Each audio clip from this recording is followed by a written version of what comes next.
ጌታ ሆይ እኔ ካንተ ጋር ለመታሰርና ለመሞትም ዝግጁ ነኝ። አስተውል ጴጥሮስ፣ ዛሬ ዶሮ ከመጮሁ በፊት አላውቀውም ብለህ 3 ጊዜ ትክደኛለህ።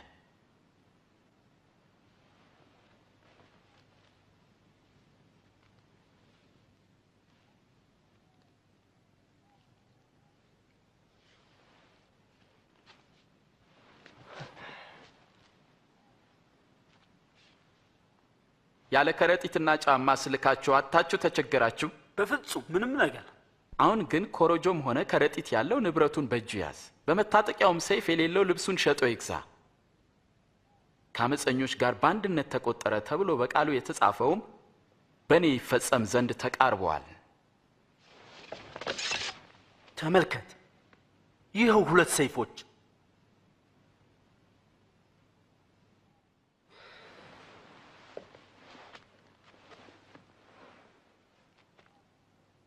ይበቃል።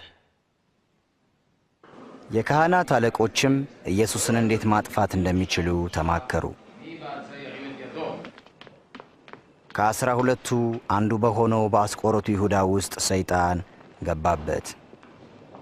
ኢየሱስንም አሳልፎ ሊሰጥ ወደ ካህናት አለቆች አመራ። ኢየሱስም ይጸልይ ዘንድ ከኢየሩሳሌም ወደ ደብረ ዘይት ተራራ ሄደ።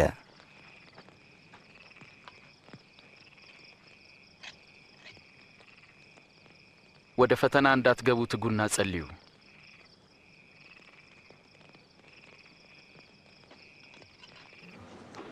የአስቆሮቱ ይሁዳ ጌታ ኢየሱስን ለ30 ብር አሳልፎ ሰጠ።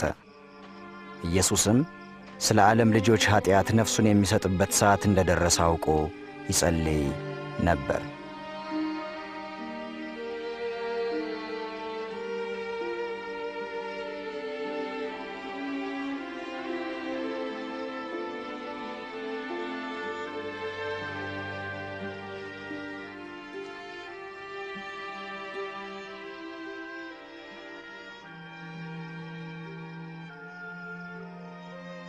አባት ሆይ ፈቃድህ ቢሆን ይህች ጽዋ ከኔ ትለፍ፣ ነገር ግን የኔ ሳይሆን ያንተ ፈቃድ ይፈጸም።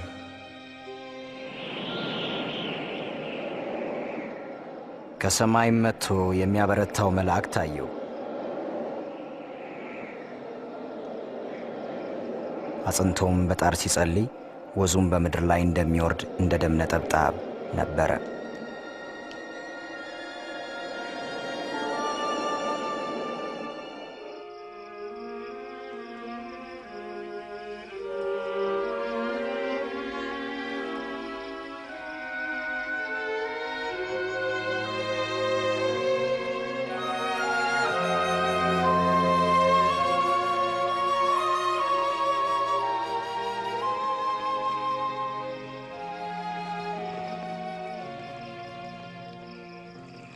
ለምን ትተኛላችሁ?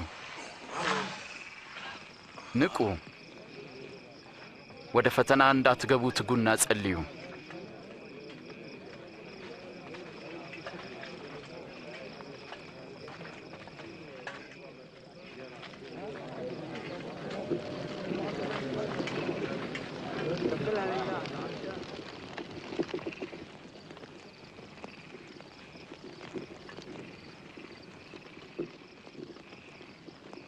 ይሁዳ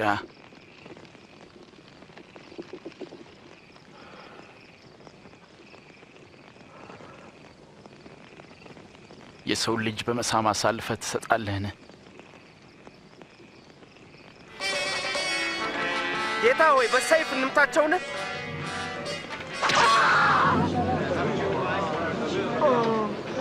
ኑና ያዙት። አያስፈልግም።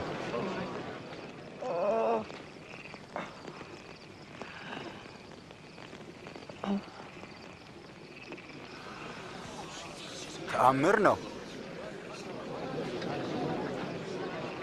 ወንበዴን እንደምትይዙ ሰይፍና ጎመድ ይዛችሁ መጣችሁን? በመቅደስ ዕለት ዕለት ከእናንተ ጋር ስሆን እጃችሁን አልዘረጋችሁብኝ። ግን ይህ የእናንተና የጨለማው ስልጣን ጊዜ ነው።